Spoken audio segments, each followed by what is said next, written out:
Hello friends, welcome to my new blog. আজ রবিবার, তাই সকাল সকাল চলে গেছিলাম বাজারে।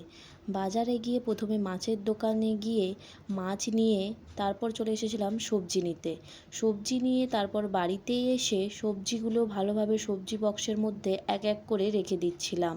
সবজি বক্সটা ভরে যাওয়ার পর সবজি বক্সটা ফ্রিজের মধ্যে রেখে দিলাম। ফ্রিজে রেখে তারপর চলে এসেছিলাম মাছটা ধুয়ে নিতে। মাছটা ভালোভাবে ধুয়ে রেখে দিলাম। আজকে বাজার থেকে এনেছিলাম রুই মাছ আর মাছের ডিম। মাছ আর মাছের ডিম ভালো করে দুটোই ধুয়ে রেখে দিয়েছি। আমার মাছের থেকে মাছের ডিম খেতে বেশি ভালো লাগে। তোমাদের মধ্যে কার কার মাছের ডিম খেতে ভালো লাগে অবশ্যই কমেন্ট করে জানিও।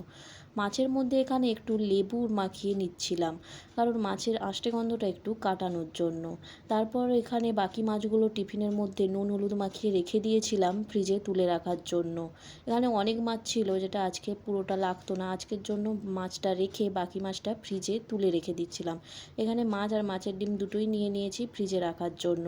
তারপর ওদিকে মা রান্না বসিয়ে দিয়েছিল। মা এদিকে মাছের ঝোলের জন্য মাছ ভেজে নিচ্ছিল। তারপর লাঞ্চটা সেরে নিলাম। দুপুরে ছিল মাছের ডিমের বড়া, বাঁধাকপির তরকারি। তারপর সন্ধেবেলা চলে গেছিলাম বাজারে কিছু জিনিস কেনার জন্য। তারপর ফেরার পথে কিছু ফল নিয়ে বাড়িতে চলে এসেছিলাম। বাড়িতে এসে রাতের জন্য রুটি বানিয়ে নিলাম। আজকের দিনটা এভাবেই কাটালাম। ভিডিও ভালো লাগলে একটা লাইক আর চ্যানেলটি সাবস্ক্রাইব করে দিতে ভুলো না। টাটা।